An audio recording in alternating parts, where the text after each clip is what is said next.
everyone, and welcome back to I'm Not the Book Expert, but She Is. I am one of your hosts, Rachel, and I'm going to spoil this before our next host introduces themselves, but today we are not talking about a book.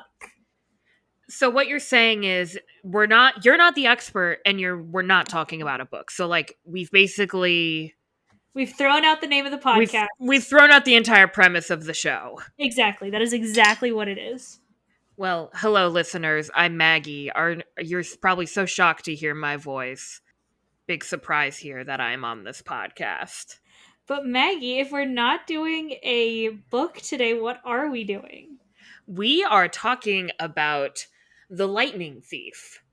Not the book, but we are talking about The Lightning Thief, the Percy Jackson musical. I'm so excited. And we'll talk more about that in a little bit. But yeah, if you didn't know, The Lightning Thief was adapted into a musical a couple years ago.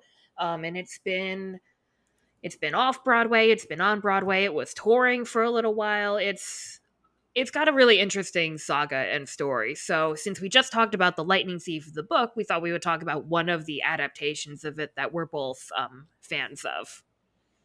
I think that's the nice way of saying it. That we're both fans of? Yeah, like you could have said anything else. I was like, how is she going to end that sentence? Because I would have ended it with that we're both in love with. But apparently that's not Obsessed with, the direction we were hyper-fixated on. Insert verb of your choice, right? Those are verbs. Yeah. Yeah. Sure. You're the English teacher, so I'm going to go with what you say. Well, it depends on how you use it in a sentence. Okay. Well, we're not here for grammar lessons. We're here to talk about Percy Jackson. Oh, but I can turn anything into a grammar lesson, Maggie. Not this podcast. Okay, but small tangent. Okay. Some of my AP students refused to stop swearing, so whenever they would swear, I would tell them what part of speech it was, and that's how they learned their parts of speech. Hey, that's pretty good. I was very proud of myself in that moment.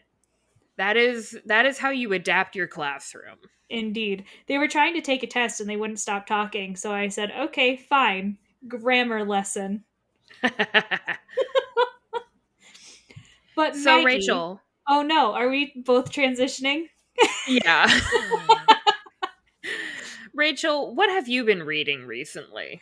So I'm in the middle of my June reread of Truly Devious and that series. So I finished Truly Devious and The Vanishing Stair. So I have The Hand on the Wall and The Box in the Woods to look forward to. I'm almost done with The Hand on the Wall. I have like maybe an hour left of the audiobook, so it's not going to take me very long.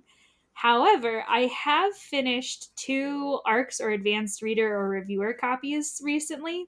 One of them is the Not So Chosen One by Kate Emery, which comes out in like a week, takes place in Australia. I actually really enjoyed it. I tried so hard to finish it last night, and it was like 12 o'clock at night, and I had already worked all day and I was exhausted, and I was like, I can't. But my heart was just so like beating so hard. I was like, I need to find a stopping point and I need to go to bed and then I will finish this in the morning. So that's what I did. I actually really enjoyed it. I gave it 4 stars and left a review. And then I also listened to 24 Hours in Ancient Egypt by Donald P. Ryan. It was pretty good if you don't know a ton about ancient Egypt. If you do, then you're just kind of like, oh, this is all information that I've had before. That's fair. Yeah. But what have you been reading? Well, I finished For the Wolf and I read For the Throne by Hannah Witten. I loved them both, of course. Of course. No surprises there. And I'm just going to throw it out there since you can cut this out later if you want to, Rachel. But since we are talking about like a middle grade book here, I do just want to like add the caveat that For the Throne and For the Wolf are like geared more towards an adult reader audience. So just like if you're a younger person listening to this because we're talking about Percy Jackson, just keep that in mind. Mm-hmm. And I also read the graphic novel Mooncakes by Suzanne Walker. Wendy, is it Shu? Is that how you would say that? That's how I would say that. Yeah. Forgive me if I am incorrect. I read the graphic novel Mooncakes by Suzanne Walker, Wendy Shu, and Jomet Gill. Nice. And so that's what I've been up to lately. I don't know what I'm going to read next. I probably need to pick back up on my Percy Jackson reading, but aside from that, oh, and I'm Hey, trying to finish Redemptor, which is the sequel to Raybearer. I'm listening to it. I'm a little more than halfway through right now. you are further in your Percy Jackson reading than I am. Yes, I am. You need to catch up because we've got some episodes to record. I know. I'll have it done before we record. Okay. Do you doubt me? No, I that have was 100 I have 100% confidence in you, that Rachel. I was just wanted to make way you sweat a too little. that was way too long of a pause. I just wanted to make you sweat a bit. I am currently on summer vacation. Like Mhm. you I am offended, Maggie. I'm so sorry. No, you're not. Friendly pressure. Crow fingers. Our Don't ask questions. listeners, our listeners are going to be like, "What are they talking about?" Yep. But Maggie, Percy Jackson news? So we've got more Percy Jackson news, which is very exciting. Um, so as of the time we're recording, we've got two new, pretty significant updates for the Disney Plus adaptation. We got three new characters casted. So there's Olivier Morton as Nancy Bobofit, Percy's bully at at Yancey Academy. Sorry. We have Dior Goodjohn as Clarice Leroux, the Aries camper at Camp Half Blood, and we have Charlie Bushnell as Luke Castellan. They're all so cute. I love them. Yes, we will link the article that has their casting announcement in the description. So I am very excited about all of them. I think it's going to be really cool. It did crack me up. I forget. There was kind of a leak, and I'm not going to say what it was because like no, it's hard to say whether like anything's been confirmed yet. But like the day after one of these actors was casted, they may have accidentally leaked who one of the unannounced actors was, which I thought was a little bit funny. It was a Tom Holland as Spider-Man moment. If you know, you know. And if you don't, Google it. Yes. I I'm specifically not saying who it was because I want to yeah. protect their I want to I want to just protect their dignity. I mean, it's already out on the internet, so if you Yeah. really do want details again, all you have to do is Hmm. Google it. Right. But Yeah. I love them. They're so cute. I am very excited. And we also just got a week 4 update. No casting announcement in this update, but Rick did share something that is pretty cool, especially if you're interested in like how things are made. So one of the things is that some of the scenes in the Percy Jackson show will be filmed on location, and others will be filmed on like a production stage, I think is what it's called. And the specific thing that they're doing is they're filming it on what they say is a volume stage. It's a very advanced type of production stage that's been used on shows like Disney Plus Mandalorian and I'm sure other things.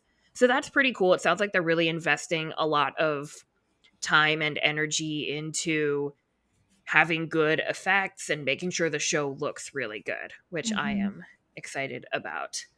And one of the things I'll just say that Rick mentioned in his update, he says the cast is electrifying. They own their characters and turn their lines into magic on screen. That's even before editing, soundtracks, or special effects.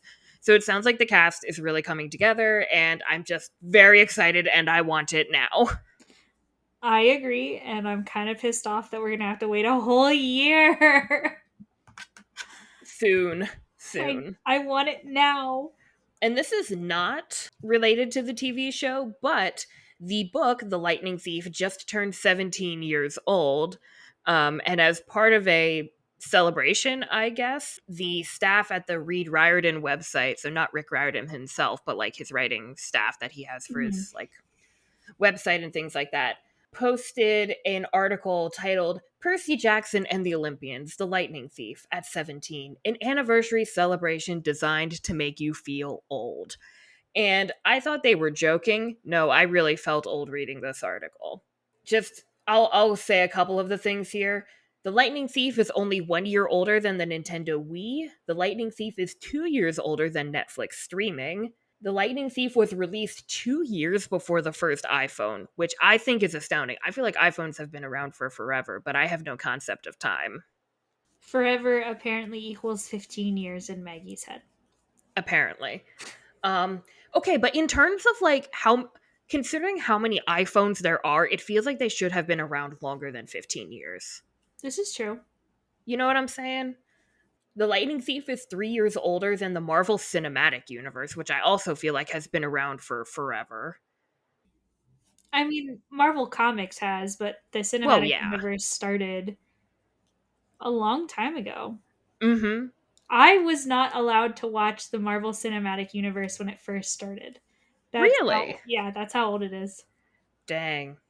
And finally, the one that really punched me in the gut was Walker Scobell, the actor playing Percy Jackson in the upcoming Disney Plus series, is 4 years younger than the Lightning Thief. And I was just like, ah!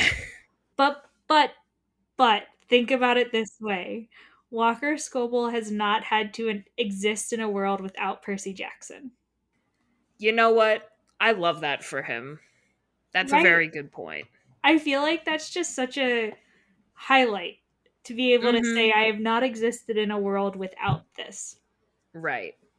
Anyway, if you want to read the whole list, we'll also link that in the description. If you're like Rachel and me and you just want to feel old for a little while, there it is. And if you're not like Maggie and I, you can like feel young as you're reading it because maybe you are Mm-hmm. younger than the Percy Jackson universe. And if you are, good for you. You've got a long life ahead of you. Yes, indeed. So let's talk about The Lightning Thief, the Percy Jackson musical. Woot woot. So I'll just gonna give, we are going to do a brief trivia time. Oh no. Um, but I want to talk a little bit just about like where the musical came from. Percy Jackson, or I'm sorry, it's called, the official title is The Lightning Thief, the Percy Jackson Musical, often sometimes shortened as The Lightning Thief Musical. It began as a 1 hour off Broadway production in 2014, which was then followed by a national tour. The music and lyrics are by Rob Rokicki, and the book is by Joe Trace. So after that, the Lightning Thief kind of faded a little bit, but then it was revived in 2017 off Broadway, featuring the cast that most people who know the musical now are most familiar with this cast, which includes Chris McCarroll as Percy, Kristen Stokes as Annabeth, George Salazar as Grover, and so on and so forth. So after the off-Broadway production, The Lightning Thief went on tour in 2019, and that's when I saw it. I saw it in February 2019. And then in late 2019, the show moved to Broadway for, or I forget how long the run was, but it was on Broadway for a time. Oh, And I there were know. just a, It was you six. know, It was 16 weeks. it was 16 It was weeks. 16 weeks How do you know that? because I know things, Maggie. Okay. It was on Broadway for 16 weeks, and during that time, there were a couple of casting changes. Most notably, Jarrell Javier replaced George Salazar as Grover, but for the most part, the cast stayed pretty consistent. And yeah, that's just about all I have to say about the musical. Do you have any other random knowledge to share since you happened to know how long it was on Broadway for? Nope, that's all I got. That's all Rachel's got. Well, are you ready for trivia time, Rachel? I mean, I guess this is my It's only least two favorite part. questions. It's only two Maggie, just questions. know that when we have like the Truly Devious season, I'm getting so back at you for this. I know you are. I am prepared. I'm accepting the consequences of my actions. Okay, let's do this. So, one actor appeared in both the 2014 production and the 2017 revival. Who was it? And I will also accept the character's name. This is a You can fantastic make a guess or I can give question. you a hint. Uh, Give me a hint. It is one of the main characters. One of the three main characters. I'm going to go with Annabeth. Correct. Yeah, Kristen Stokes was in the 2014 production of The Lightning Thief as Annabeth, and then she came back in 2017 to reprise that role, Interesting. which I didn't know before looking it up, so that was kind of cool. Which theater did The Lightning Thief premiere on Broadway? Okay, I know this one exclusively because I watched a TikTok on it. Okay. Is it Longacre Theater? Yeah, it's the Longacre Theater. Correct. Thank you, TikTok. Why did you see a TikTok about it? I don't remember. It just Okay. came up and it was like, here's information. Maggie, I just take it and I store it somewhere. And it only comes up like once in a blue moon. Well, it helped you out today. You're 2 for 2 on the Lightning Thief musical trivia. And that is all I got.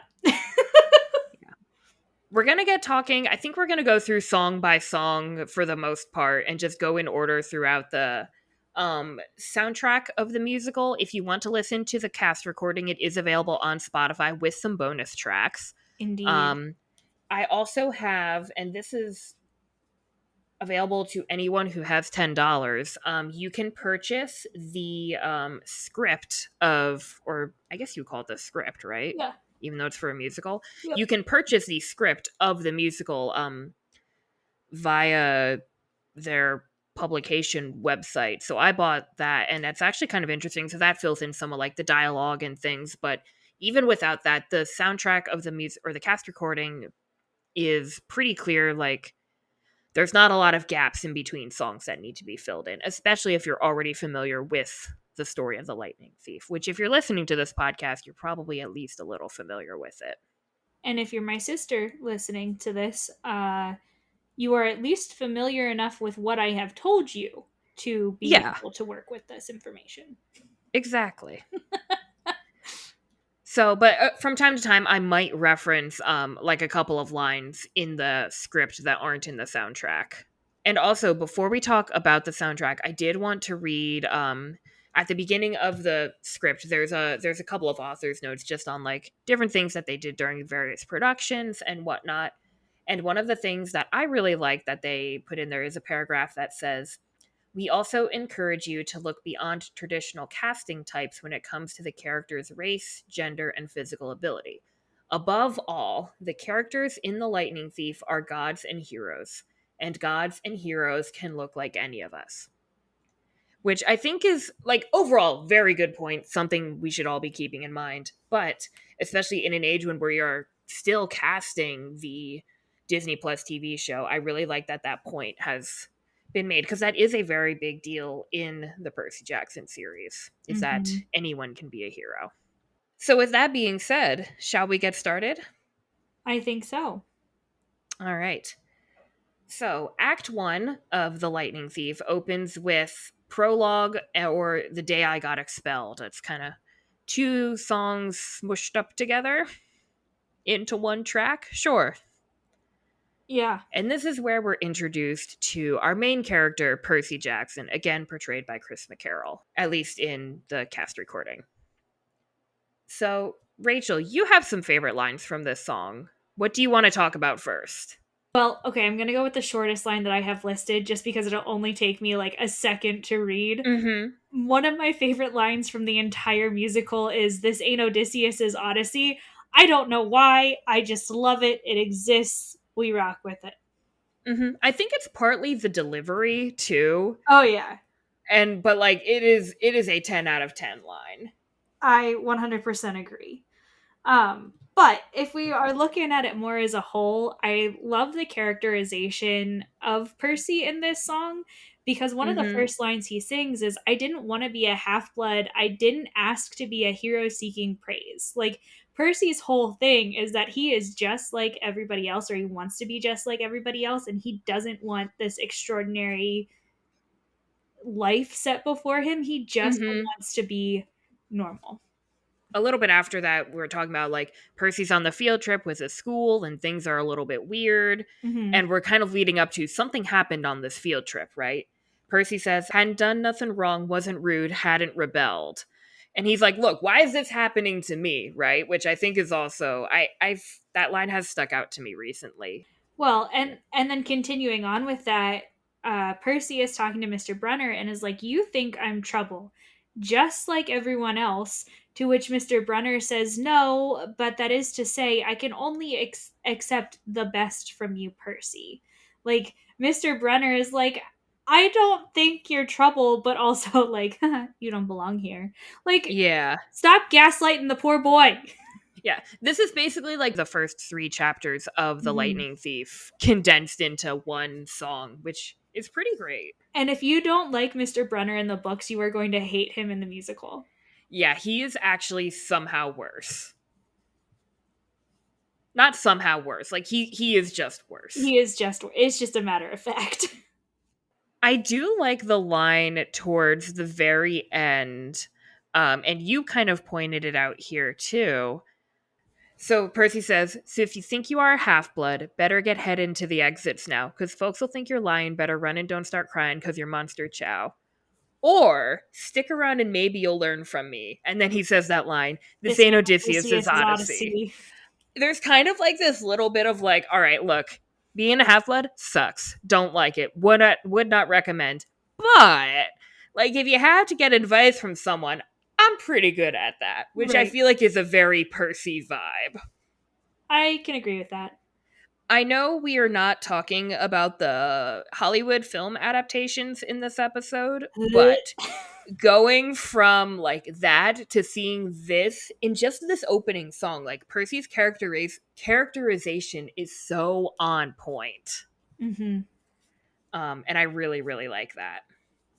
This Percy is a what 16, 17-year-old Percy is supposed to be, not Yes, what the movie made him into. correct. Just as a statement of fact.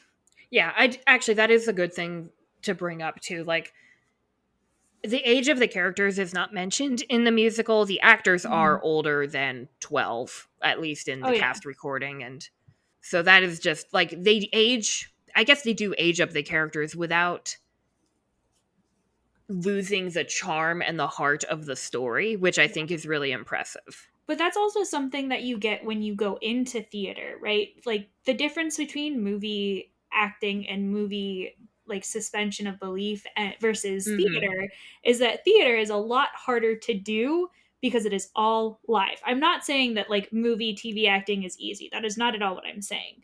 You But can't edit it in post. right, there's no editing. Everything has to be done live and it's really hard to get child actors. So like one of the biggest like child actor plays is Annie, right? And that one is pretty difficult to cast because you are looking for a very specific type of child and they grow out of costume and they grow out of the role.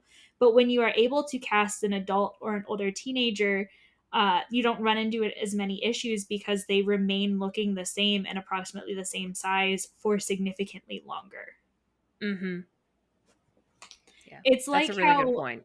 it's like how we have an easier time believing and accepting musicals like Wicked for any sort of inaccuracy versus musicals that are more real life, and we have more of an issue with real life musicals when they do something wrong that we perceive as wrong versus something that is more fantasy.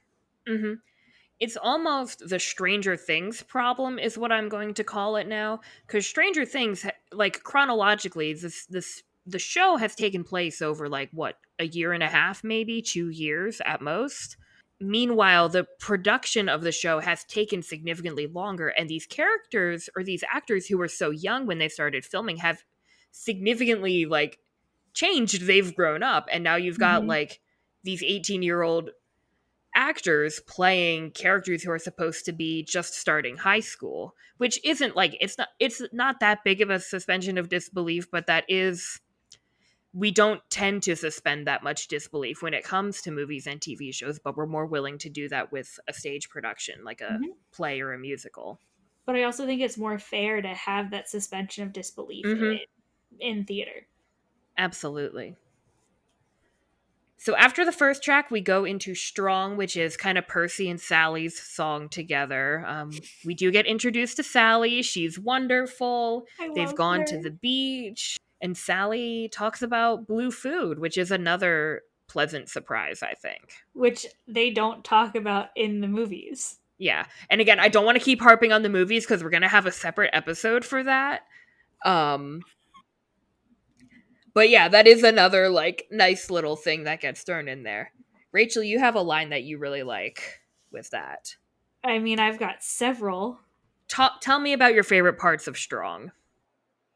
So I really like when she's talking about the actual food. So Percy is like, "Well, I'm weird, or I'm not normal," and Because Sally's he's like, just been expelled from "Right, school. right." And Sally's like, "Well, neither is blue food. Blue food isn't normal. Blue food is strange, and that's why it's my favorite. I never want it to change. To make it boring, orange or green. Why be black when there's aquamarine?" So, like, first of all, we get all these colors listed in there, and I love it. I love when Mm-hmm. like weird colors are put into things. Uh, but then Percy's like, "Yeah, but that's not the end of it, right? Like if you're weird, you're weak." And Sally responds with, "Well, that's where you're wrong. The things that make you different are the very things that make you strong." And that is a quote that I'm putting up in my classroom next year. Really? You didn't tell me Yes. that. Yes. Because the students that I attract very much fit into that category of weird, right? Mm-hmm. uh, Yeah. so I want the things that make you different are the things that make you strong, because that is very reflective of my students. I like that a lot.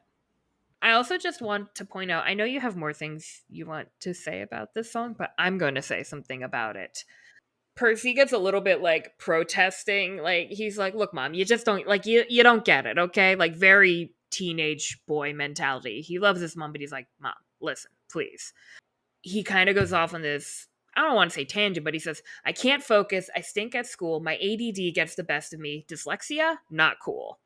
And that is like one of there's a lot more angst isn't quite the right word, a lot more bitterness with Percy that comes Mhm. through in this musical. Not that, I mean, I talked a lot about Percy's bitterness in The Lightning Thief in our last two episodes, but it comes through here too, just sort of like things are hard and it's a real struggle for him. And I like that that comes through in the musical in several places as well. I agree. Do you have anything else to say about this song? This is also the song where Sally starts alluding to Percy going to Camp Half Blood. Uh, Mm-hmm. and she says, "There's a place you need to go where you belong, where the things that make you different are the things that make you special. Special like your father. Yes, Percy, you are special." So A, she's talking about sending him away, and he's kind of upset about that. She's upset about that, but she also recognizes that that's where he needs to be, and also calling him special, because the things that make him different are the things that make him strong, and the things that make him special and make him who he is. Mm-hmm. I just Absolutely. love this song so It's much. such a good song. Oh, it makes me emotional. So from there, we go into the Minotaur and the Weirdest Dream, which is really just the fight with the Minotaur and Percy having a prophetic dream. I don't have much to say about it, except it does have one of the lines that cracks me up. Um, Percy's just kind of vibing in his dream world, and he's like, "Oh, look, a strange man in a Hawaiian shirt." It was one of my favorite lines when we saw the broad or not the Broadway tour, the tour, the show tour, and it is still one of my favorite lines in the cast recording. That's all I have to say about it. I have nothing to say about it. So then Percy wakes up at Camp Half Blood, and he gets a very interesting orientation from Mr. D, who in both the off Broadway revival and on Broadway is played by the same actor as Grover. So that would be either George Salazar or Jarrell Javier. Just for context here. A lot of the side character roles are doubled by the actors. The main Mhm. cast only consists of 7 actors. So there's a lot of doubling going on. But yeah, Rachel has a lot of feelings about Another Terrible Day. It's not, you make it sound like I hate this song and that I have I mean, it's not moral, my ethical favorite issues with personally. it. It's not my favorite either, but my I don't even want to talk about the main focus of the song. I want to talk about Katie and Selena. Mm-hmm. So I'm gonna give us some Yes. context here. Mr. D is angry about everything, as he normally is.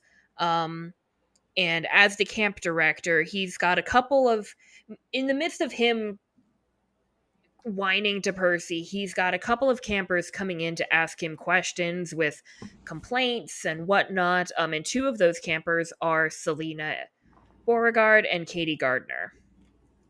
Yes. And context for Selena, she and this other character, Beckendorf, are kind of a thing. Um, so Selena comes running up to Mr. D and was like, I was walking in the strawberry fields with Charlie Beckendorf and we were holding hands and everything was totally normal. And then I kissed him and all of a sudden he started growing sunflowers everywhere. And Mr. D is like, look, kid, I hate to be the one to tell you, but I think that Charlie Beckendorf was also holding hands with a nymph that doesn't want to wish you well. To tell you the truth, the best thing to do is break up with the guy. My issue isn't even with the line, it's that my boy Beckendorf would never. He would never. I was I saying to Rachel before we recorded, because I think this is her biggest issue with the entire show. And I said to her, you know what? If your biggest issue with a show is a line where they mention one character a single time, that says a lot about the show. That it's uh, good otherwise. oh, for sure. I It also don't. says a lot about you as a person, but like we don't have to talk about that. What does it say about me? That you love Beckendorf. I love Beckendorf. We We haven't talked about him yet in the podcast. He doesn't really show up until Sea of Monsters, I think. Yep. So we will get to him in our upcoming episodes. And you will learn why I love Beckendorf, and Yes. I will make you love Beckendorf as well. Good.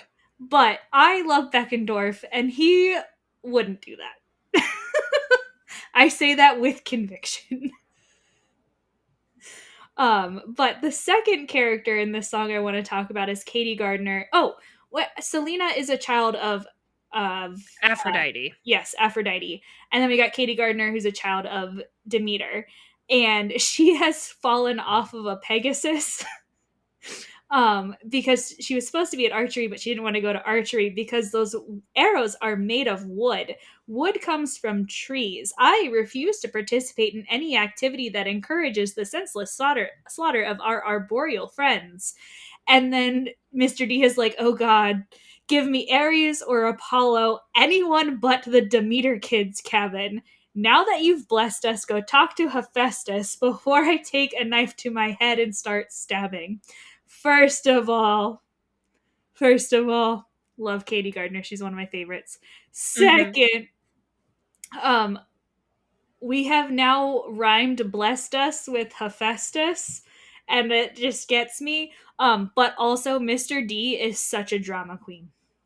Well, he is the god of theater and drama. I know, but the boy right here is like, I'm going to stab myself in the head. Like, boy, pull yourself together. You are literally immortal. I just Sometimes I wonder if he wishes he weren't. I think that that is a fair statement. Mm-hmm. I don't have anything else to add about this song. I do appreciate Mr. D being angry about everything. That feels very right. I Um, concur. but yeah, so then Chiron shows up. And He again, kind of takes. if you don't like Chiron, you're not gonna like him in this musical. He kind of tries to talk to Percy, and Percy's like, "So where's my mom?" And Chiron's like, "Well, she's gone." And Percy's like, "Okay, the gods are real. How could they let this happen?" And then Chiron kind of gives like this very pat answer of it kind of has everything happens for a reason vibes. Mm-hmm. Um it's like, look, the gods are here, but like they have a purpose that we just don't understand. Which is not very comforting to Percy. He's still angry. And then Percy's like, okay, well, you say my dad's a god, so like, who is he? And Chiron's like, you know what? That's a good question. I gotta go. Yep. And Do you have anything to add about that? well, you really get to see a lot of Percy's resentment in this song, Mm-hmm. because he asks, "So if my dad's a god, I'd like to know which one." He's got a lot to answer for. He showed no sign that he ever existed, no sign he might actually care. My mom raised me all on her lonesome. When I would reach out, no one else would be there. Well, I want my birthday cards and fishing trips. This is before we know he's a son of Poseidon. So I just think it's funny that they pick fishing trips, child support, and homework tips. And he's like, I don't mean to whimper. And the guy didn't Or need to yeah. be dad of the year, but it's clear he could have shown us a sign. Mm-hmm. And so after Percy kind of goes on that rant, Chiron's like, okay, gotta go. And that's when Luke shows up. One of my favorite stage directions is in this part.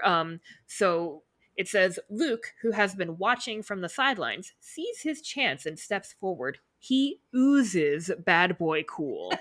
Um, and just since we've been talking about who's portraying which characters, Luke is portrayed in the cast recording and on Broadway by James Hayden Rodriguez. But one of the first things that Luke says to Percy is, no one would blame you for holding a grudge, so hey, you're not alone. Yep. Uh, Um, and Luke also has a lot of bitterness too. I mean, Luke has always been bitter. Like that is a peak Luke quality, right? Um, but I really like how we're set up already with this parallel between Percy and Luke, both of them being angry at the injustice that they faced at the hands of the gods, right? mhm. Because Luke's like, look, we're the reject cabin. Welcome to the dysfunctional family. So Percy gets settled at camp, then Capture the Flag takes place that night with the song Put You in Your Place.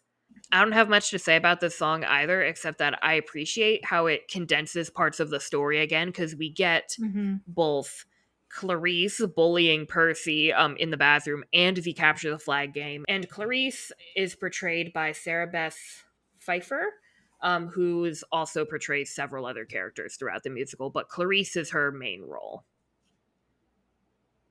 I would argue with that. She also portrays Katie Mrs. Gardner. Dodds and Katie Gardner. I would I think we hear more from Katie than we do from Clarice in But song. in song, but Clarice is more plot important, I think. I would say in the books, but I wouldn't say in the musical. Fair enough. Agree to disagree? Agree to disagree. I've also only listened to the musical. I haven't seen it.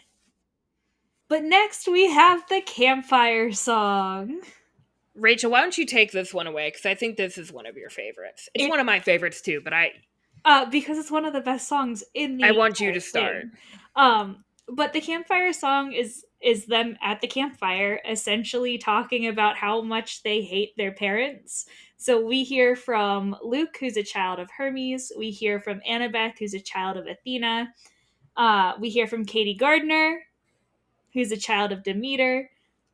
Groover. Groover. Grover. We hear from Grover, who claims to be a child of Pan, and we'll get into that in a second. We hear from Chiron, who's a child of Kronos. We hear from Selena, who's a child of Aphrodite. And then we hear from Percy, and who we still don't yet know is a child of Poseidon. Right. I know you're going to talk about some of the different lyrics and things, but I really like the way that this song is set up. It almost, like, it really does. We know that they sing campfire songs at Camp Half Blood. Mm-hmm. And there's even a couple of times when Percy mentions, like, the Apollo cabin led us in a rousing rendition of insert parody song about half bloods here, right? Mm-hmm. And Rick Riordan comes up with some really entertaining titles, but we never actually like hear what any of the songs are. This feels like a song that would definitely be sung at Oh, Camp for Half sure. Blood. It's definitely a like fill in the blank here as you sing. Yeah. So Luke starts us off and he's talking about how his dad is Hermes, he messengers things. You'll know his sign by the shoes with those wings. I'd wait by the phone, but the phone never rings. When your dad's a god, life can be tough. I met the guy once, and once was enough. For the record, once was not enough, but that's neither here nor there right now. I don't know if I have anything to say about that. Then we have Annabeth coming in. She goes, my mom's Athena. She's smart and she is wise. She's sworn off gluten, much like me, because I have celiac, and she's sworn off guys. Not like me, I am married to a man. But if she came to camp, it'd be a surprise. I think I broke Maggie. I'm sorry. I don't know why that was so funny to me. I'm sorry. I don't know what to tell you. Uh, Carry on. but Annabeth continues, but if she came to camp, it'd be a surprise. Oh no. They sing the oh no's in between each little part. Um, oh, and my stepmom, she hates me. My dad works all day, so I left Virginia and I ran away. And as soon as she utters that line, Percy's like, wait, is that true? And then Luke comes Nobody. in and is like, everybody! And they all start singing again. And Percy's just like, I'm sorry, what? Percy is very bewildered, I think is the best word for it. And they're still like gaslighting and gatekeeping him. And I'm just like, oh, Mm-hmm. this poor boy. And there's not a girl boss to be found. No girl bosses. Gosh. Um, but then we've got Katie Gardner who comes in. She goes, my mom's Demeter, goddess of grain. She gets excited when it starts to rain. But planting and planting and planting's a pain. Oh no. For their 16th birthday, my friends got a car. I got a fern in some dumb mason jar. Which I think we were talking kind of along these lines of Demeter being the goddess of grain when we came up with the we want a fanfic about a child of Demeter who has celiac disease and can't Yes. eat the grain. I think it is a great fanfic idea. So if you're a Percy Jackson fanfic writer out there, I want this one. We want this one. Please send us a link when it's written. Yes, please do. And it would be fantastic if it is like a full novel length. Yes. Just No saying. pressure. Not at all. None whatsoever. Mm-hmm. But then we get Grover, the boy, and he goes, I'm a child of Pan, god of the wild. For those who love nature, they're often beguiled. First of all, I would like to meet the person who rhymed wild and beguiled. Well, we know who they are. I would like to meet them. That's the thing. We'll figure something out. Okay. But then he goes, he's not really my dad, but I'm sort of his child, and then starts to have a little emotional breakdown. Which we all sometimes do in the middle of singing. You're not wrong, Or in the middle of anything. but everybody in camp is like, oh no, not again. And Grover continues and is like, he went for a hike to explore new frontiers, and no one has seen him for thousands of years. And he starts crying. Mm-hmm. Me Um, too, Grover. I just love Grover. He is so filled with his feelings, and I love that for him. Mm-hmm. Then we have Chiron, and he goes, my Well, father's no, he walks in and Percy's like, so, how about you, Chiron? And Chiron's like, well. my father's Kronos. Then there's this like awkwardly length Mm-hmm. pause, and he goes, remember my lecture. He ate his children. And everyone's just kind of like, yeah, his dad's the Okay. worst. Yeah. And So, then Luke tries to pick things up again and calls on Selena to go next. and she sings, the goddess of love, my mom's Aphrodite. She tries to be cool, but mainly she's flighty. I'll bring home a boy, and she's there in her nightie. I tried to seek help from even the fates because she steals my mascara and all of my dates. Aphrodite, stop being a creep. You cannot go out with the people that your children are interested in.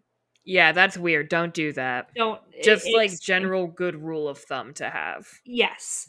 Um I also like that this whole bit implies that Selena has met her mom on multiple occasions and like has Mhm. lived with her.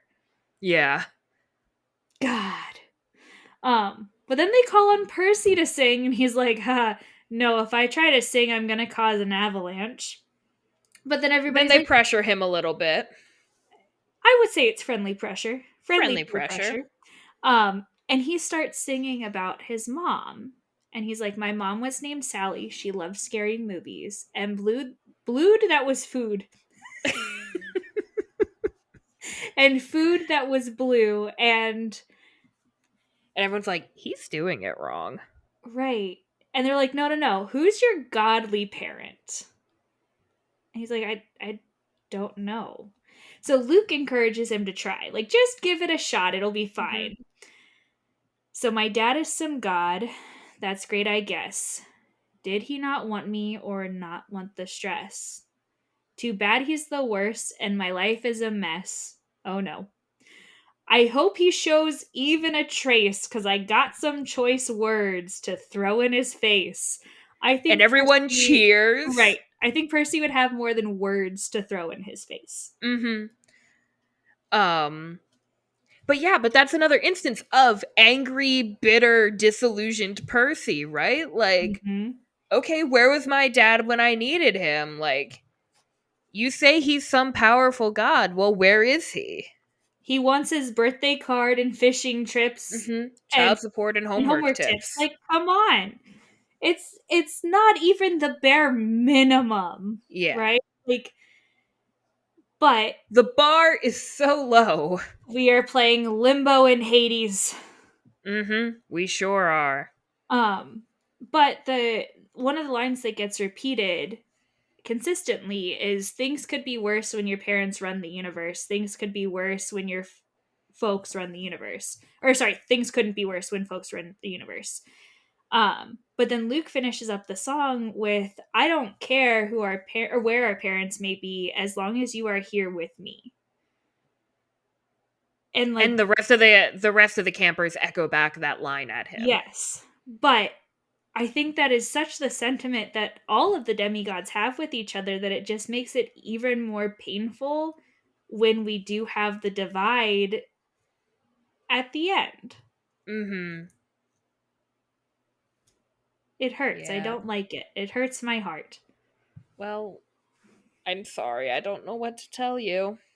It's all your fault, Maggie. It is all my fault. So, somewhere after the campfire song, Percy gets claimed. He goes to meet the Oracle. This song is really short. There's nothing really worth It has saying the about it. prophecy in it with He slightly gets a changed prophecy. words. And there's a little bit of discussion after the prophecy where they're like, okay, Percy, you gotta go do this quest. And Percy's like, what do you mean I gotta go do this quest? I'm not going on any quest, especially not for my dad who just called on me because he needed me. Hmm. And Chiron says to him, like, no, you have to go because Mr. D has pointed out, like, look, if Zeus doesn't get his lightning bolt back, he's going to start punishing the entire camp. He's going to start punishing all of Camp Half Blood. So Chiron basically kicks Percy out of camp to go on this quest. Which, again, as Rachel has said several times already, if you didn't like Chiron in the books, you're not going to like Chiron here. Yep. And then Percy gets his solo song, I guess, which is Good Kid. So one of the first times I listened, actually, I think it was the first time I listened to it on my own. I was driving to school in the morning and I was in my feelings that morning, and Good Kid came on, and I'm like sitting at the light waiting to turn into my school, just bawling my eyes out. That just about kind of sums up all my feelings about Good Kid, actually. Because it's Percy singing about how every single time he's been to a new place, he gets kicked out. Mm-hmm. And all he ever wanted to be was a good kid and then specifically a good son. Mm-hmm. And he's tried so hard, and nothing seems to work out for him. And the part that gets me is at the end where it's just after pack your bags, Percy, now go away. And it goes, I never try to do anything. I never mean to hurt anyone. I swear that I'm a good kid. Yeah, Percy, that's a good one. But no one ever will take my side. All I ever do is take the fall. I swear that I'm a good kid. Guess I'm good for nothing at all. All the schools in 6 years, every battle every day. No one ever tells me that they're proud. No one asks me, Percy, how'd you like to come round and stay? And that, like, as a teacher, just hurts so much. Yeah. And it reminds me a lot of my ducklings because they're my ducklings. Um, Mm-hmm.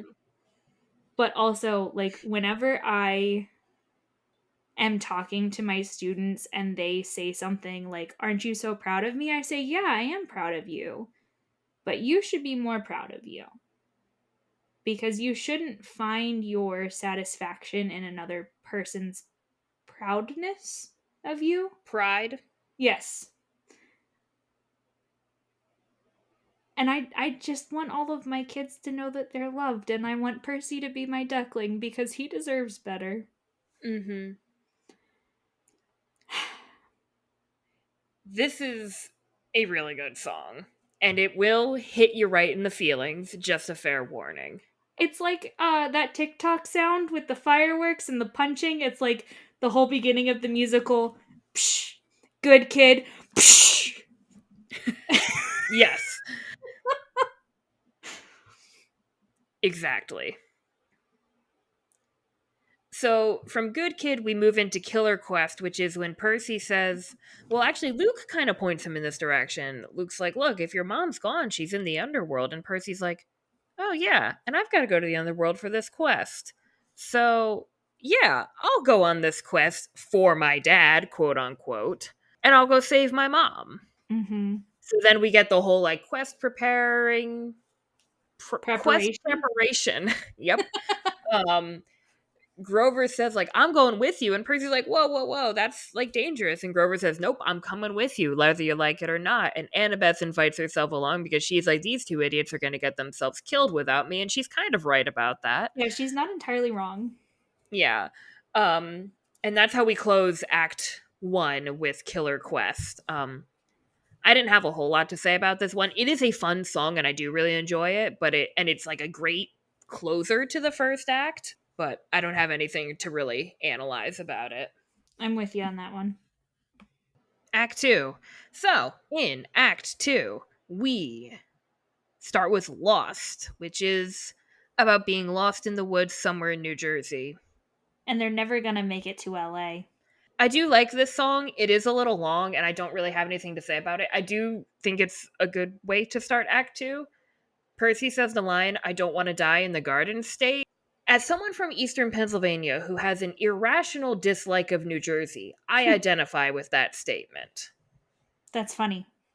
That's all I have to say about Lost. Um Also, I have to amend a previous statement that we made. Oh, yeah? In the which is a bigger role, Clarice or Katie Gardner in the musical? And I'm going to say out of all the roles that actress use or plays in this musical, the most important one is actually the squirrel. That is true. She is the squirrel, and she does an excellent job. I think that's her biggest role. I think you're right. Um, so from Lost, we meet Medusa. There's a whole fight with Medusa. That doesn't happen on the recording, but it does in fact happen. And after that, Percy and Annabeth kind of get into a little bit of an argument. And Percy's like, oh, that's when Annabeth says her line about, like, look, our parents don't get along. And Percy's like, oh, that's why you don't like me? And Annabeth is actually a little bit taken aback by that. She's like, I never said I don't like you. And Percy's like, well, you're criticizing me, like, all the time. And they kind of talk it out a little bit. And Annabeth is like, look, like, I just want my mom to notice me. Like, she gave me this cap that makes you invisible. And Percy says, I know what it's like not to feel good enough. I'm sorry, I know what it's like to not feel good enough. Do you know how many times I've been kicked out of school? And Annabeth responds, yeah, but when boys screw up, they always get another chance. And then she sings her song, My Grand Plan. I have one fun fact about My Grand Plan. Do it. When it was originally written, it listed a bunch of other gods, or not gods, but a bunch of other Heroes. yeah, heroes, Greek mythology characters who are associated with Athena who had a massive impact on like Greek mythology. Mm-hmm. And then after she lists them all out, she says Annabeth. Yes. I I wish wish that that line stayed. still existed. Yeah, Yeah. it should have stayed. Mhm. From My Grand Plan, we kind of go into a montage of the trio traveling west. So well, first of all, Percy sends Medusa's head to Olympus because he's impertinent. And then they travel west. They hitch a ride on a tractor. They take a train. Rachel, why don't you take this one away? So Drive is another like shortening of the story song, which I think that they do Mm-hmm. really well. So we have the Gateway Arch, which has my favorite line. It's literally like a grand total of 3 lines Mm-hmm. at the Gateway Arch. Yeah. But they're like, "Oh, is that a Chihuahua?" And then a kid and whatever, Ichinda. I a can never kinda remember how to whatever. say it. She just goes, "It's a chimera." And then they're all like, okay, bye. So we don't get the Percy jumping out of the Gateway Arch scene, which is a little bit of a disappointment to me, but I understand why we skipped over it. How would you do that in theater for You would such a not. short bit? Right. Yeah, Exactly. I think the things that I like about that scene, which is Percy like trusting his father for the first time, like accepting his identity as a son of Poseidon, I think those come through in other scenes. I agree. We also have this scene where, or the kind of like reprise line is stay ahead, and stay alive, which at the end turns into stay ahead and don't get dead and stay alive. And if that's not a whole mood, I don't know what is. That's just how I feel doing anything at all in my life ever. I agree. Something else that I really love in Drive is we get introduced to Ares in this song. Hmm. And Ares is also played by Luke. James Hayden Rodriguez, who is Yes. Luke, which is a nice little I mean, I know part of the reason it has to do with like vocal range and like Mhm. stage time and things like that, but I also really like the nice little bit of irony there with Luke and Ares being played by the same actor. Yes. Throughout the whole thing, it's very much a like if you know, you know. And then at the end, Hmm. if you don't know, you're like, Exactly. and we get a little bit of an allusion to Hmm. characters that we haven't met yet in the podcast, but who are among my favorites. Yeah, we get the scene at the Lotus Hotel, which actually I should have written it down because one of my favorite lines is here. And they're like, okay, we made it to Vegas. We need a place to stay tonight. And Percy's like, hey, how about this place, the Lotus Hotel? And Annabeth's like, you're joking, right? In the Odyssey, if you went to sleep in a lotus bed, one night could last 100 years. And Percy's like, well, I'm sure that's irrelevant. um, and he walks up to one of the girls who's staying there and he's like, hey, excuse me, like, how long have you been staying here? And she says, Why, my brother and I arrived just yesterday, May 1st, 1939. and they're all like, we're gonna go now. Yeah. And then Bye. the song keeps going. It's such a funny song. Mm-hmm. The stage direction here is they can't get away fast enough. But yeah, I do really like Drive. This It's a was the good song. song that was stuck in my head pretty consistently during state testing, and it was really unfortunate because I couldn't just play it because my kids were doing state testing. Ugh, stupid state testing. I know, it's the worst, literally. Absolutely the worst. Percy has another dream in the weirdest dream reprise. I never say Reprise. it right. If I say it both times, one of them will be right. Reprise is the noun. Reprise is the verb. I hate it. It's the English language. I never said I liked the English language. We do I that with say a as lot I of our host a podcast in English about about books books. written in English. The English language does that with a lot of words that are both nouns and verbs, like Mm-hmm. resume versus resume, but that's more of a French connection. Yeah. But we do it a lot. That's all I have to say. For For those of you playing along at home, that has been 2 grammar lectures with Rachel in this episode. You know what, If you Maggie? keep a tally mark, if you keep track, we'll give a prize to whoever is the closest. Okay, we'll send you like a signed postcard or something. You know what, Maggie? Yes. I can't help it, okay? We are coming up onto what I think might be my favorite song in the entire musical. Yeah. So Percy has already had his solo song, really, like in Good Kid, right? And so has, yep, Annabeth has had hers in My Grand Plan. And now we're getting into Grover's, which is the tree on the hill. I forgot to say this when we were talking about My Grand Plan. So in My Grand Plan, Annabeth's desire here is to be seen and remembered. Like that is a very key part. So just keep that in the back of your mind. In the tree on the hill, Grover, we get to see into Grover's head a little bit more and his desire to protect his friends and keep them safe. yes. And this is when So he tells Percy the story about what happened with the first half blood he was supposed to bring to camp.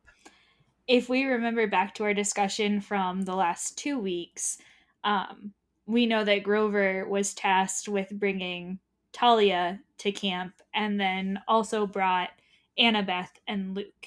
And Talia doesn't make it and she gets turned into the tree on the hill. So we have Grover telling the story of that to Percy. And Grover is talking and is just filled with so much guilt, um, and how the tree on the hill is a constant reminder of that. So he's talking about, and on the hill, up on Half Blood Hill, uh, a cold wind blew, dark and chill, for nothing would slake its wrathful will. We had to make a stand. And maybe if I'd been a little bit braver, maybe if I'd stayed behind to fight, but maybe doesn't let me go back and save her. Maybe doesn't make it all right. So Grover is just filled with this guilt because he failed with his one task up until this point, right? His one task was to bring Talia safely to camp, and he didn't. So now there's the tree that protects everyone, but the tree on the hill up on Half Blood Hill that protects us all and always will, and it's there reminding me of all I failed to be. And when you look at the lyrics, you can kind of read it two ways. Here's a third grammar lesson for you. Um, the tree on the hill up on Half Blood Hill that protects us all and always will. And always will, and it's there reminding me. So you've got this always will protect them, but also always will remind Grover of what he failed to be. Now I'm crying. When we were going over our notes earlier, I was bawling my eyes out typing these up. Yeah. It's emotional. I just want to give Grover a hug. I want to give them I want all to a give them hug. all a hug. Like, this boy. Mm, I hate it. I know. And actually, one thing that you don't see in the musical, but at least when I went to, this is one of the things I remembered because, as I've said already, I did go see The Lightning Thief when it was on tour. It was actually at a college near where I grew up. They did a one night show there. I won't go on a tangent about that. One of the things I remember from that show, because it was 3 years ago, before a pandemic, so memories not great. My memories are not as intact as I would like them to be. But one of the actresses comes out. The production we saw, there was kind of like a balcony above the stage, and she comes out on that balcony and dressed as Talia. So you kind of get that as Grover is telling the story, there is sort of like a silent visual representation. There's sort of like this image of a cyclops that appears behind her, or of a monster. I think they say it's a cyclops in the script. I read it the other day, now I can't remember. But all that to say, it's nice how this song works visually, and it just kind of brings out the feels a little bit more too. So, are you good with Tree on the Hill? Are we ready to move on? Yes, we can move on. So from that somber song, we get a poppy, funky track called DOA, which is the Journey to the Underworld, DOA being Dead on Arrival. And this is Charon. The actress for Charon also portrays Selena Beauregard, Sally Jackson, and the Oracle. In the off Broadway revival, which is what the cast recording is from, she is portrayed by Carrie Compare. Um, and in the US tour and on Broadway, she was portrayed by Jalen Steele. So, anyway, she comes in and just kind of gives this funky little tour of the underworld to our trio. And I don't have much to say about DOA. I mean, it's fun. It's a good song. It's not really all that deep, except at the very end, right as the song is kind of building up to its climax at the end. Charon taunts all three of the main characters. She says, "You ain't ever gonna save what matters. You ain't gonna protect your friends. You ain't ever gonna be remembered. This is where your story ends today." Which is the three things that we've talked about. Well, two we've talked about, third was kind of implied. Percy just wants to protect, he wants to save his mother. That's all he wants. She says, "Nope, you're not going to do that." Grover wants to protect his friends. She says, "No." And Annabeth wants to be seen and remembered. And Charon says, "No." And like just kind of like pulling all those things back together, I think makes me respect this song a little bit more than I used to, because it feels almost too poppy to be like this climactic moment where we finally meet the man or the god that we believe has stolen the lightning bolt. Mm-hmm. And I think this kind of brings us back to the, oh, this is serious. No one has ever gone to the underworld before, or no demigod has come back from the underworld in like centuries. Mm-hmm. So I really like that bit there. From there, Percy confronts Hades. Hades is like, "Bro, I don't have the lightning bolt, obviously." They escape the underworld, and we get back to the beach. There's Percy calls on a portal. They get to the beach, and this is where we face off with Ares in the song "Son of Poseidon," Mm-hmm. which is I think "Son of Poseidon" is that moment that the Gateway Arch is for me in the books. This is where Percy asserts his identity and says, like, "Okay, look, maybe my dad was a screw up too, and like maybe things aren't the way I want them to be, but like I am still a son of Poseidon. I still have power, and I am going to use that Mm-hmm. to make things to make things go back to the way they should be, Yep. or make things better." You had a couple of things you wanted to say about this, right, Rachel? It was just some of the lines that I really liked, because at the beginning of the song we have Percy being like, "My good intentions always crash and burn. Everything I try to do will fail. Never once will I prevail." Then, as he is facing off with Ares, he is singing, "The son of Poseidon, and I'm gonna win. The son of Poseidon, and I'm done running." And then at the very end, we've got, "I'm the son of Poseidon. I never asked to be, but I'm of the son of Poseidon. Now face the tide inside of me."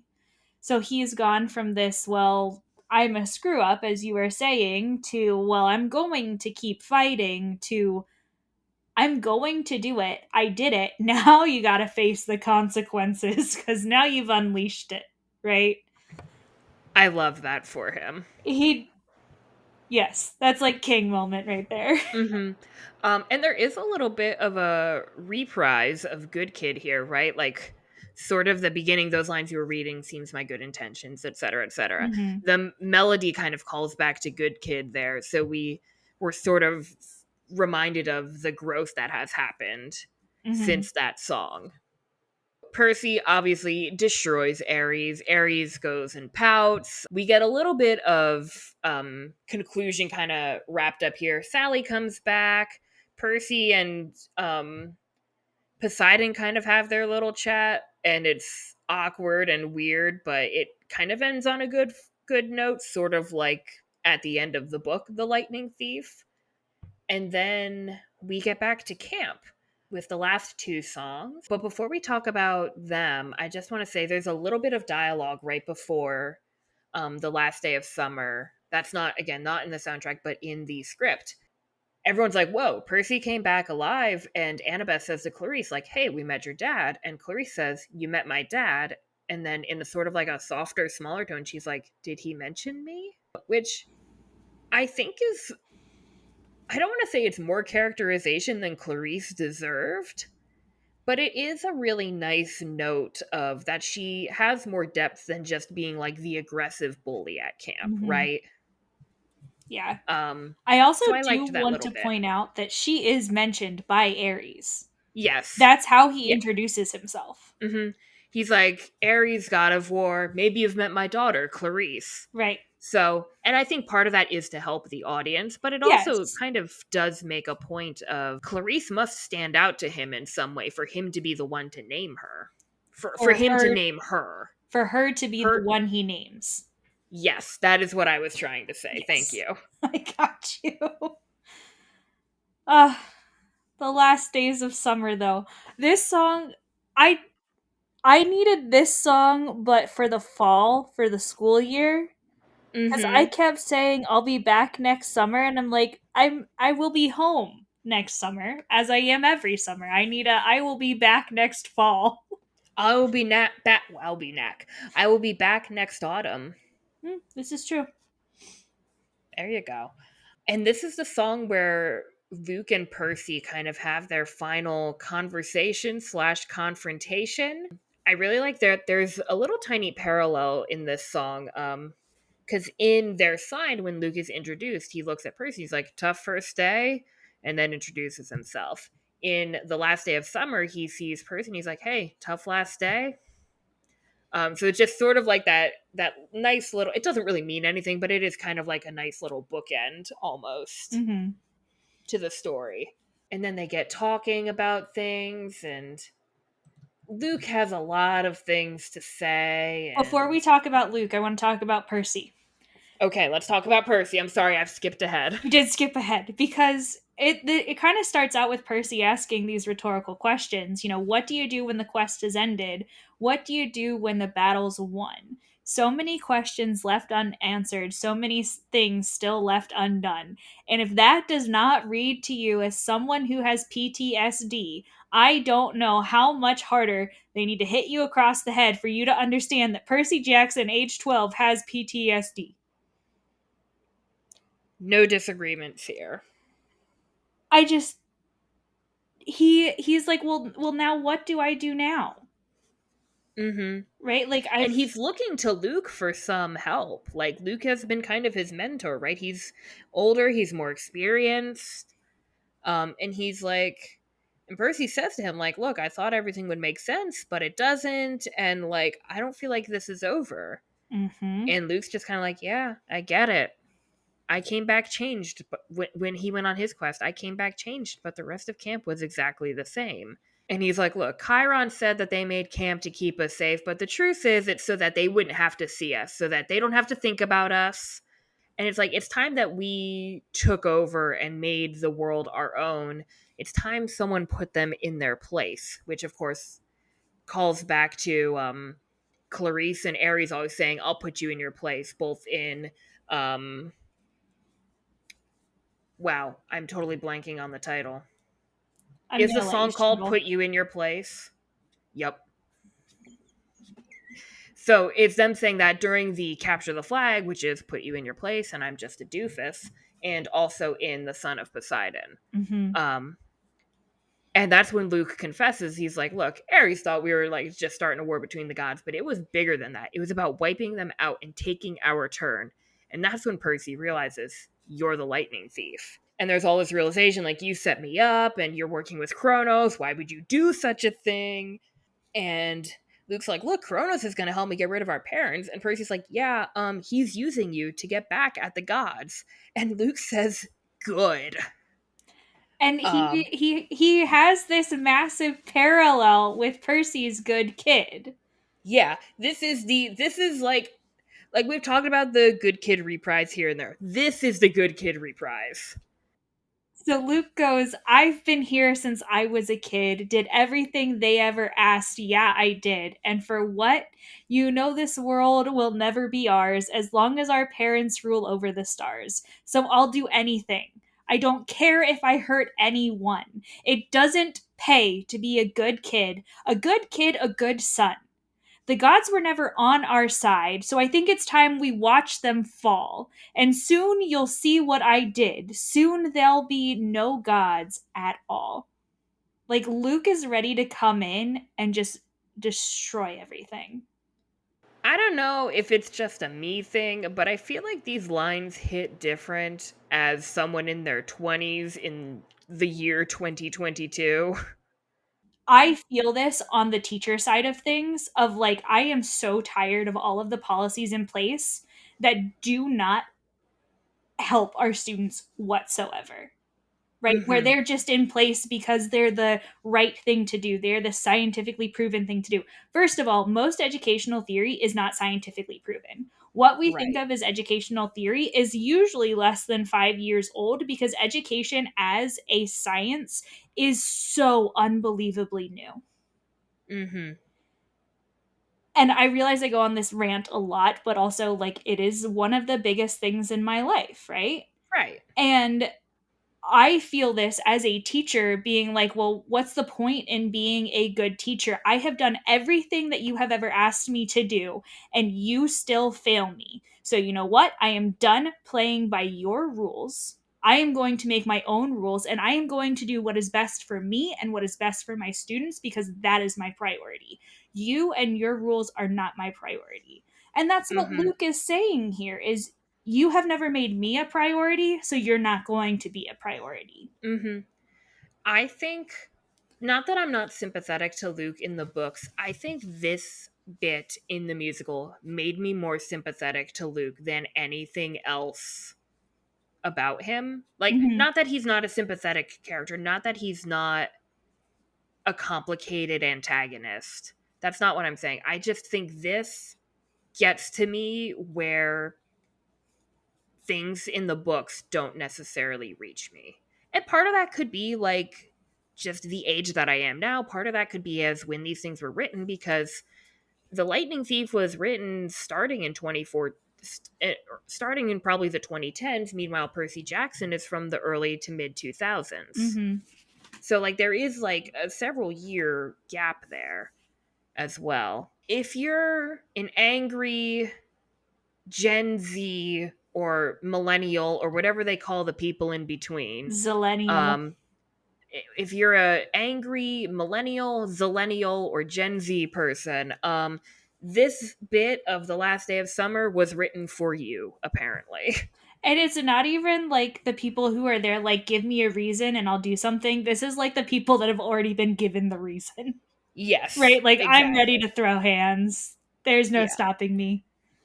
I'm gonna keep us moving forward just through the end of the show. Hmm. Um it's not funny, but it is kind of funny to me. So in The Lightning Thief, the way that Luke attacks Percy is with the scorpion poison, right? We do not have a scorpion on stage. This is something that I remember from the show when we saw it. Instead, Luke just whips out his sword and just stabs Percy, which isn't funny, but it is kind of funny when you know, like, in the, like, he kind of is very passive in this, not passive, but like, it's a little bit of a passive assassination, Hmm. um, in the Lightning Thief book. And on stage, he just, like, takes out a knife and stabs him. Um, and it is mentioned in the script, actually, that his sword is Backbiter. Um, they say fans know it's called Backbiter. So that's a fun little anecdote there. Percy comes to, everything is fine. Luke runs off. They say, we're going to hunt him down and we're going to take care of him. And Chiron says some stuff that's not really that important. And right before the final closing song, Percy says, no, Luke was right about one thing. We can't hide at camp waiting for our parents to fix things. We have to do it ourselves. Out there in the real world, that's where the monsters are. Annabeth replies, the gods will say we're impertinent. Percy says, we are impertinent. And that leads us right into the final song, which is Bring On the Monsters, which I think is my personal favorite. I feel like it's a little bit of a cliche to say, like, well, the closing song is my favorite of the musical, but like, this one is my favorite. I can say that confidently. Good. Um, but I've said a lot of things. Rachel, do you have anything to say about this song? Uh, it's not my personal favorite of the musical. That's okay. That's all I got. Like, I like the idea that the real world is what is actually filled with the monsters. That the Mm-hmm. monsters don't are not actually that scary in comparison to what they have to face outside of camp as a Yeah. whole. I really like that the song makes this connection that is made of, so you've got your demigods. They are facing mythical monsters in the real world. As Annabeth says, the real world is where the monsters are. For us in the audience, we're not facing cyclopes or whatever other, like, there's no hydras out here, there's no lotus eaters, there's no chimeras, there's no, but there are monsters in the real world. And I almost like this song as sort of a call to action, both for the demigods at camp and for the audience listening and watching. Mm-hmm. um I kind of like that connection it makes with the quote unquote, I guess I shouldn't say quote unquote real world, but like with the real world. And it kind of breaks the fourth wall almost a little bit, but in a subtle way. Mm-hmm. um My favorite line in the song is, no, I'm never going to once have it easy. I'll make mistakes, but my own, and it frees me. Summer's over. It's time to begin. And if you're looking for trouble, then count me in. That's my favorite. And if I say any more, I'm going to get really emotional. So I'm just going to leave it at that. And that's the end of the musical. That's the end of the musical, and we all clap and we cry, and it's a good time. Standing ovation. Watch Standing the ovation. I think actors there come was a out. standing ovation when we saw it, actually, come to think of it. Deservedly.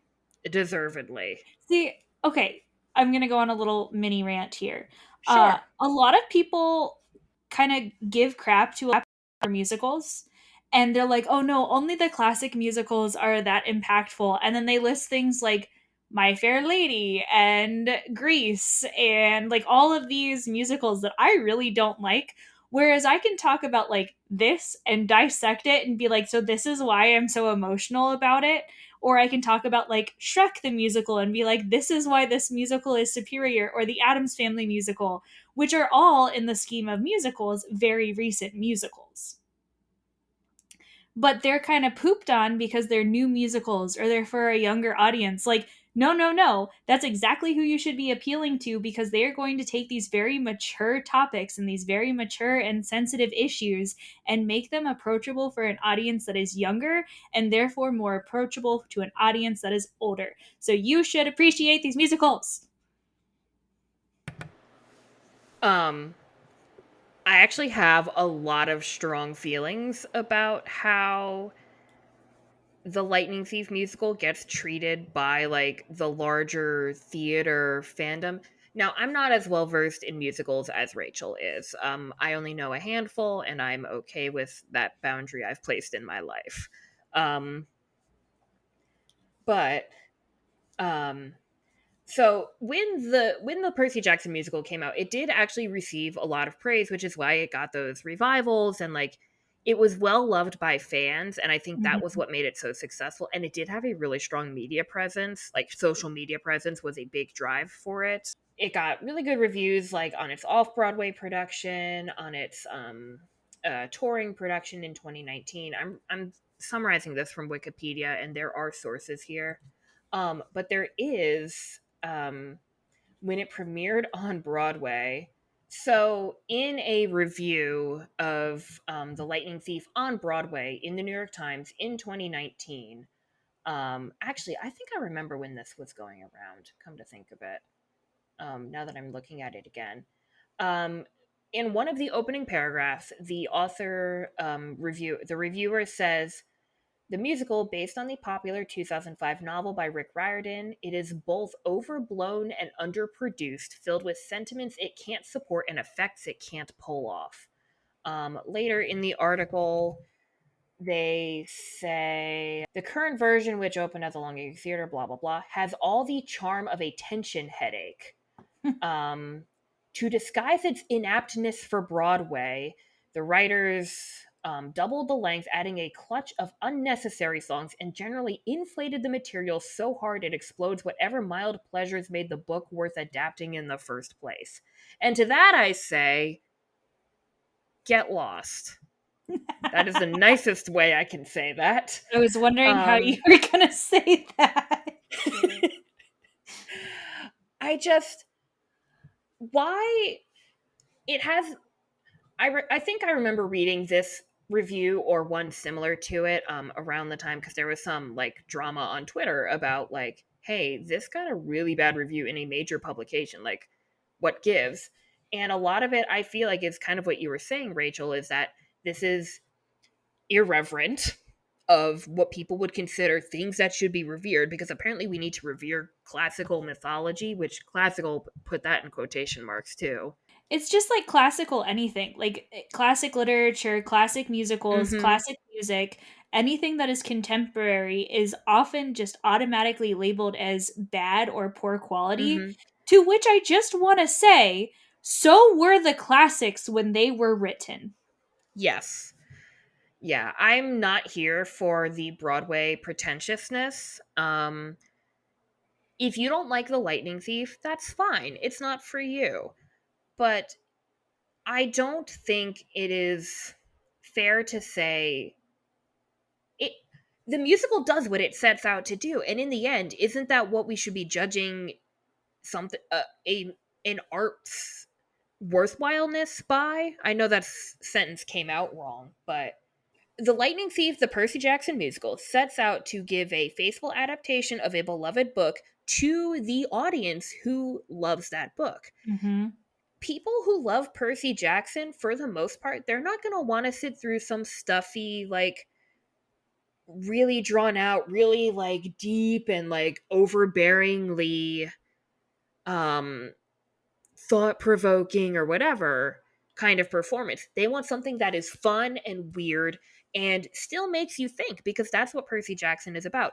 Everyone who loves Percy Jackson is a weird kid. Like, that's just a baseline. Like, if you like Percy Jackson, you were probably a weird kid growing up. I feel very confident saying that. And you can put weird in quotation marks or whatever. Um and maybe you do like classical musicals, and like that's fine, but that's not really the target. One is That's not not better what than the Percy other. Jackson was meant to be. Yeah.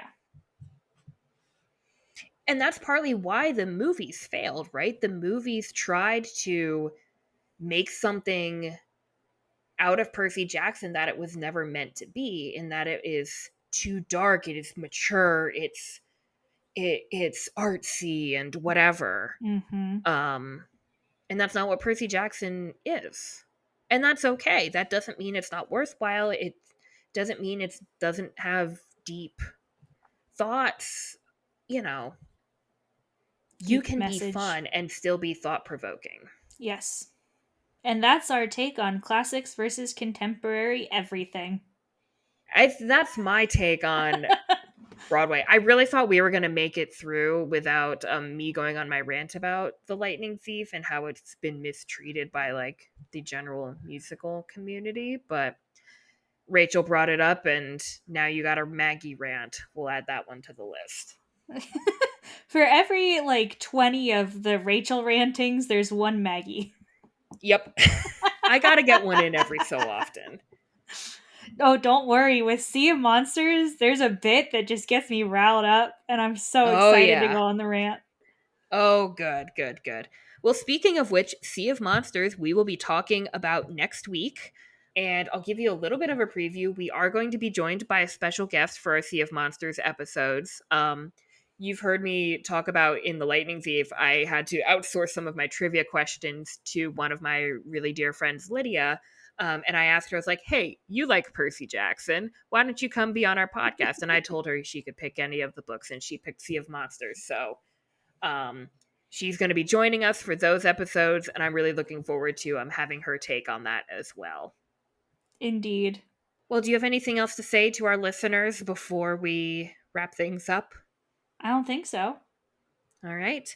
Well, thanks for listening to this episode. If you haven't listened to the Lightning Thief musical already, please go and do that. There's also bonus tracks available that we didn't even touch on.